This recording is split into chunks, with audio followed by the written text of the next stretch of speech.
thank you everyone for coming. Can you hear me? No? Yes. Okay. All right.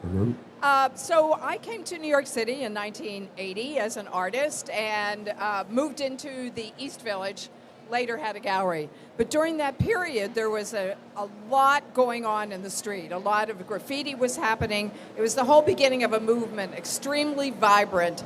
But there was also a downside to that. At this point, these people were not considered artists. They were considered vandals, and people were being arrested all the time. Here we have, not what I wanted. Wait a second. This is Michael Stewart. In 1983, he was arrested in the subways in New York City, and he died while in police custody. This was like the first death for a graffiti person. The police were in the subways and near the trains and haunting these people.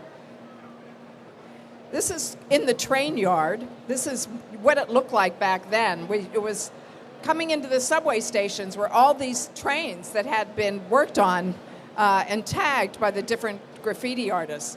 Everyone wanted their identity on the trains, and it was an incredible time. Here's Keith Haring. Keith became, one of the earliest things he did was doing the subway drawings.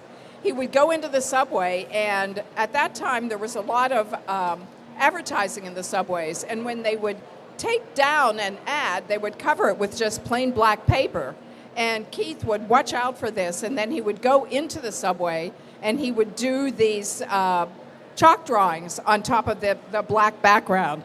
And of course these became, people started going into the subways, and this was kind of the first where people understood that there was a value to this. They would go in and they would take them down, and then before you knew it, they were on the marketplace.